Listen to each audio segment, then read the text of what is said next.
पुनर्वसित होतील आणि अपात्रही पुनर्वसित होतील. कारण आम्ही विचार केला, अपात्रांना जर वाऱ्यावर सोडलं तर मानवतेच्या दृष्टिकोनातूनही चूक होईल आणि शेवटी ते तरी कुठेतरी राहायला जातील, नवीन झोपडी बांधतील. म्हणजे एक झोपडी काढायची आणि दुसरीकडे झोपडी बांधायची, अशा पद्धतीचं काम आपल्याला करायचं नाही. आणि म्हणून याला स्पेशल प्रोजेक्ट अशा पद्धतीचा दर्जा दिलाय. आणि तुम्हाला सांगतो, ही जी धारावी आहे ही कोणाला दिलेली नाही. धारावी SRA मध्ये DRP ला दिली आहे. कोणा खासगी व्यक्तीला धारावी आम्ही दिलेली नाही, ती DRP ला दिली आहे. आणि या DRP मध्ये राज्य सरकार स्वतः हिस्सेदार आहे. या DRP मध्ये SRA स्वतः हिस्सेदार आहे. त्यामुळे कोणीतरी विकासक या धारावीची जमीन लाटेल, कोणीतरी घेऊन जाईल, हा स्कोपच ठेवलेला नाही. या जमिनीच्या मालकीमध्ये आमची, राज्य सरकारची, तुमची, कारण राज्य सरकार म्हणजे तुम्ही आहात, तुमची मालकी त्या ठिकाणी आम्ही ठेवलेली आहे. त्यामुळे काळजी करू नका. जे लोक तुम्हाला सांगतात की तुमची जमीन विकून टाकली, कोणाला देऊन दिली, त्यांना फक्त एवढंच विचारा, थोबाळ वर करून आमच्याकडे येता, इतक्या वर्षात आमच्याकरता तुम्ही काय केलं हे सांगा. आणि मी तुम्हाला हा शब्द देऊन या ठिकाणून जातोय, प्रत्येक धारावीकराला घर दिल्याशिवाय आम्ही शांत राहणार नाही.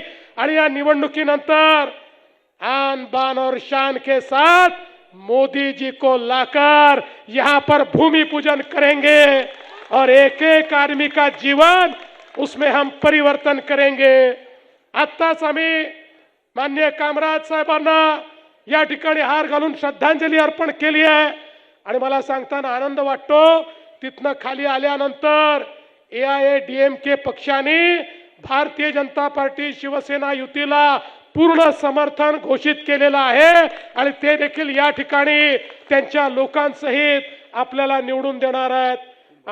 आणि म्हणून मी आपल्याला या निमित्ताने आश्वस्त करतो, आमचा कुंभारवाडा असेल, कुंभार समाज असेल, लेदरवर काम करणारे असतील, फूड इंडस्ट्री असेल, पॉटरी असेल, या सगळ्यांना आश्वस्त करतो की तुमच्या सहित हा विकास होईल, तुम्हाला विकसित करूनच हा विकास होईल, हा तुम्हाला विश्वास मी देतो. आणि आपल्या सगळ्यांना विनंती करतो, 15 तारखेला आपल्याला मतदानाला जायचं आहे. ज्या ठिकाणी कमळ असेल तिथे कमळाची बटन दाबायची, जिथे धनुष्यबाण असेल तिथे धनुष्यबाणाची बटन दाबायची. आणि भारतीय जनता पार्टी शिवसेना युतीला प्रचंड मताने या ठिकाणी निवडून द्या. 15 तारखेला आमच्या धनुष्यबाणाची आणि कमळाची काळजी तुम्ही घ्या. आणि त्या 16 तारखेपासून धारावीकरांची काळजी आम्ही घेणार आहोत, हा विश्वास तुम्हाला देतो. आणि माझं बोलणं संपवतो. धन्यवाद. जय हिंद, जय महाराष्ट्र.